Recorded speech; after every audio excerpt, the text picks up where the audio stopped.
우리 하나님의 말씀 시편 57편 8절 말씀, 한 절 말씀만 보겠습니다.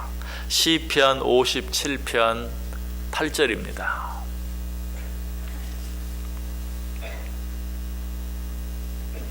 한 절 말씀 우리 다 같이 한 목소리로 읽습니다.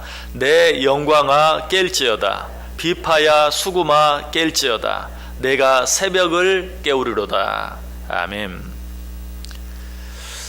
다윗은 지금 그의 인생 가운데 가장 어려운, 가장 힘든 시기 가운데 있다라고 말씀드렸죠. 자, 그런 가운데서 다윗은 뭐라고 외치고 있습니까? 내가 새벽을 깨우리로다 라고 외치고 있어요. 자, 여기에서 새벽을 깨운다는 말, 이 말은 구체적으로 어떤 의미입니까? 첫 번째로, 새벽을 깨운다는 것은 나를 괴롭게 하고 힘들게 하는 다른 어떤 문제 혹은 다른 어떤 사람과 싸워 이기기보다도 그 이전에 먼저 나 자신과 싸워 이기겠다라는 고백이, 새벽을 깨우는 것은 내 밖에 있는 어떤 다른 어떤 문제, 다른 어떤 적, 다른 어떤 사람과 싸워서 이기겠다는 것이 아니라 내 안에 있는 나 자신과 먼저 싸워서 이기겠다라는 것이, 이것은 너무나 당연한 것입니다. 자기와 싸워 자기를 이기지 못하는 사람은 아무것도 이길 수 없어요. 나보다 더 힘센 적, 나보다 더 힘센 어떤 사람, 내 힘으로는 도무지 감당할 수 없는 어떤 문제를 해결하거나 그것들과 싸워서 이길 수 없는 것이, 그러나 새벽을 깨우는 삶, 나 자신과의 싸움에서 이길 수 있는 사람, 이 사람은 다른 사람도 이기게 되고 뿐만 아니라 한 걸음 더 나아가 악한 사탄, 마귀의 권세까지도 제압할 수 있다. 무엇보다도 죄를 이길 수 있어요. 우리가 너무나 잘 아는 것처럼 죄는 어둠이죠. 죄는 어둠의 시간, 세상적인 시간으로 말하면 저녁 시간, 밤 시간, 깜깜한 시간에 죄가 기승을 부려요. 새벽을 깨운다는 것은 바로 그러한 어둠을 물리친다는 것이고 죄의 권세를 이겨내는 것을 말해요. 새벽을 깨우는 삶을 통해서 자신과의 싸움, 그리고 자기와의 싸움에서 이기는 것, 이것이 세상과 싸워 이기고 다른 모든 사람과 싸워 이기고 죄의 권세, 마귀의 권세, 사탄의 권세와 싸워 이길 수 있는 비결이다. 두 번째로, 새벽을 깨운다는 것은 부지런히 구하겠다는 것을 말해요. 세상적으로도 새벽을 사는 것, 이것은 부지런한 삶을 이야기하죠. 하나님은 부지런한 자와 함께 하세요. 부지런한 자를 도우십니다. 잠언 10장 4절에 보면 손을 게으르게 놀리는 자는 가난하게 되고 손이 부지런한 자는 부하게 된다. 이 말씀도 역시 하나님은 부지런한 자와 함께 하시고 부지런한 자를 도우신다는 의미죠. 잠언 12장 24절도 부지런한 자의 손은 사람을 다스리게 되어도 게으른 자는 부림을 받느니라. 잠언 12장 27절 게으른 자는 그 잡은 것도 사냥하지 아니하나 사람의 부귀는 부지런한 것이니라. 부지런한 자를 축복하시는 그런 모습을 보게 돼요. 무엇보다 욥기 8장 5절 6절에 보면 내가 만일 하나님을 찾으며 전능하신 이에게 간구하고 또 청결하고 정직하면 반드시 너를 돌보시고 내 의로운 처소를 평안하게 하실 것이라. 자, 그런데 이 말씀을 이전 성경, 개역 성경으로 읽으면 내가 만일 하나님을 부지런히 구하며 전능하신 이에게 빌고 또 청결하고 정직하면 정녕 너를 돌아보시고 내 의로운 집으로 형통하게 하실 것이라.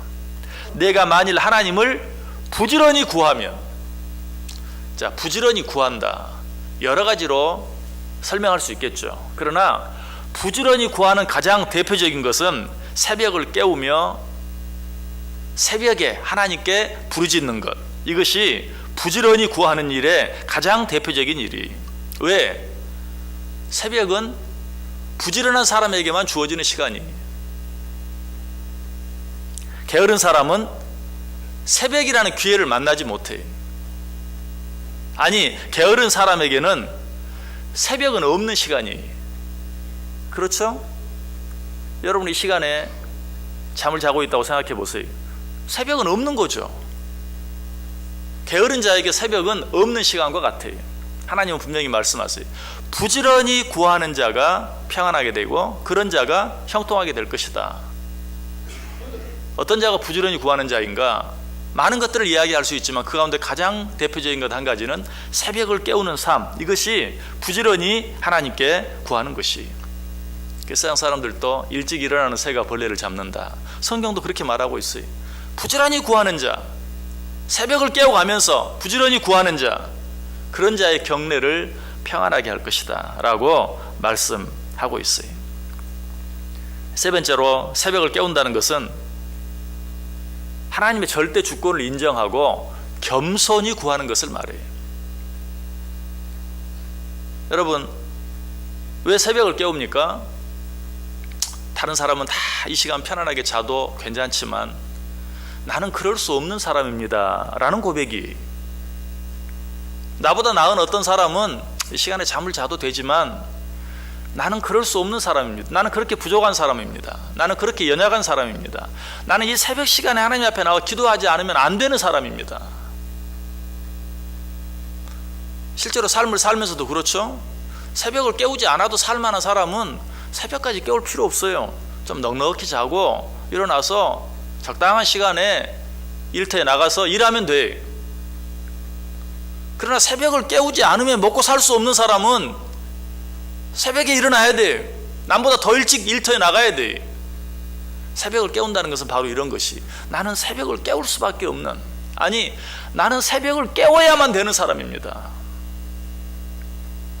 다른 사람은 새벽에 구하지 않아도 될지 모르지만 나는 이 새벽에 하나님께 구해야만 합니다 라고 고백하는 것이, 그러므로 이 새벽을 깨운다는 것은 하나님의 절대 주권을 인정하고 겸손히 하나님께 구하는, 무엇보다 내가 하나님께 구하지 않으면 나는 안 됩니다. 아무리 열심히 해도 하나님께 구하지 않으면, 하나님이 도와주지 않으면, 왜? 시편 127편 1절 2절에 그렇게 말하잖아요. 여호와께서 집을 세우지 아니하시면 세우는 자의 수고가 헛되며 여호와께서 성을 지키지 아니하시면 파수꾼에 깨어 있음이 헛되도다. 너희가 일찍 일어나고 늦게 누우며 수고의 떡을 먹으며 헛되도다.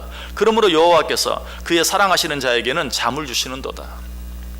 새벽을 깨운다는 것은 단순히 인간적인 부지런한 말을 말하지 않아요. 단순히 인간적인 부지런함만을 말한다면 이 시간에 여기 나올 필요가 없죠.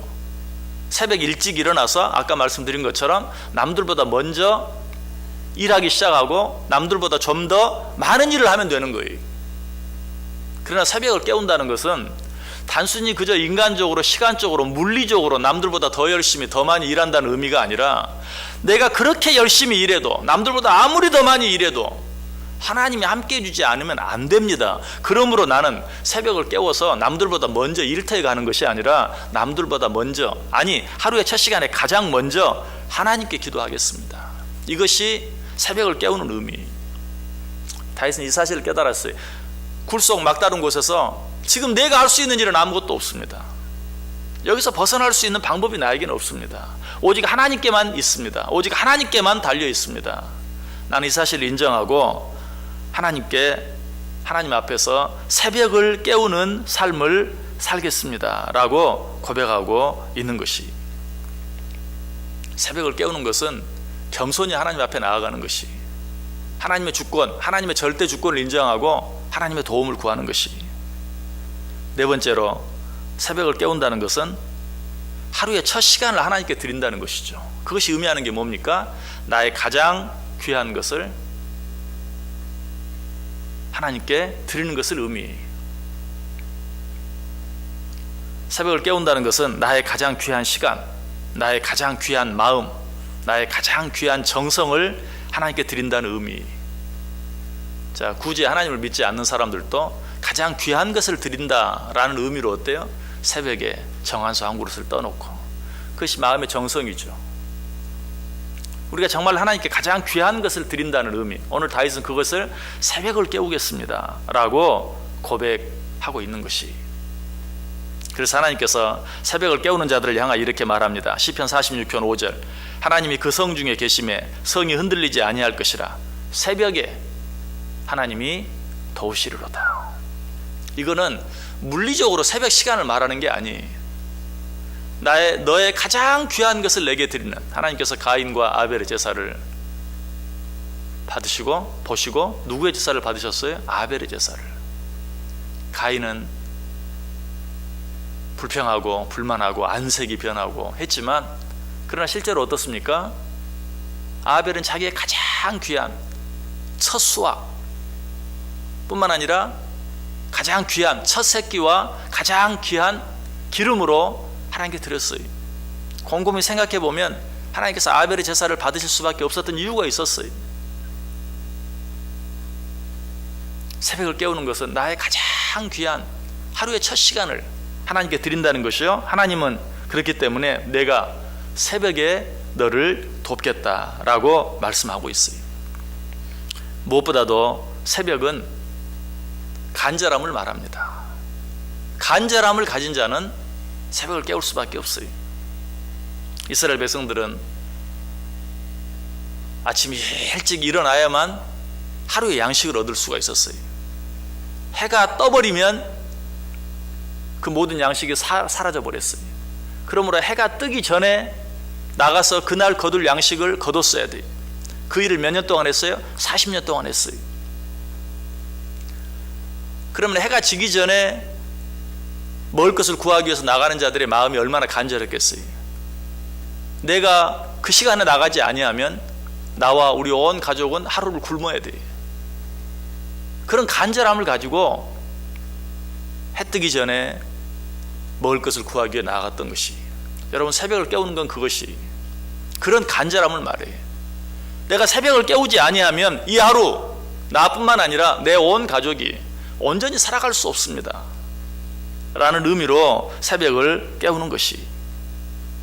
그래서 하나님께서 바로 그러한 간절함을 가진 자들, 그런 자들을 내가 돕겠다, 그런 자와 나와 함께 하겠다, 그런 약속이 어디에 나오죠? 시편 107편 9절에 그가 사모하는 영혼에게 만족을 주시며 줄인 영혼에게 좋은 것을 채워주시미로다.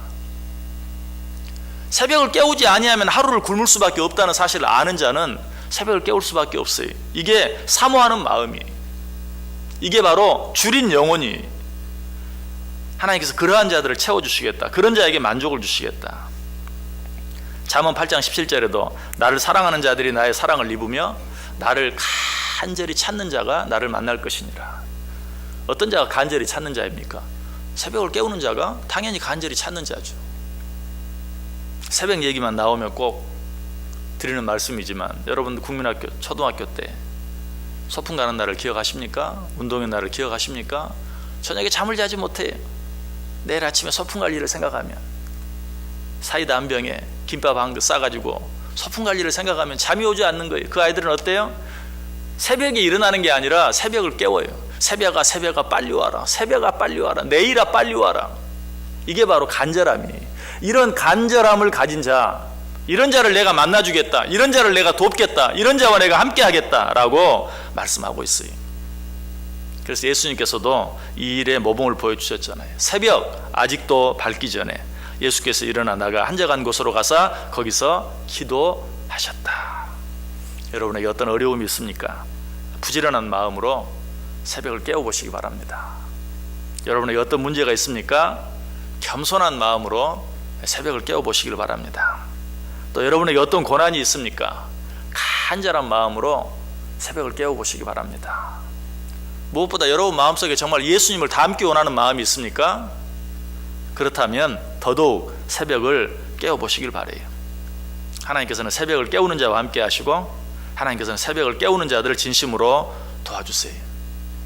오늘도 새벽을 깨움으로 하루를 시작한 여러분에게 새벽에 도와주시는 하나님의 은혜가 넘칠 수 있기를 주님의 이름으로 간절히 축원합니다. 기도하겠습니다.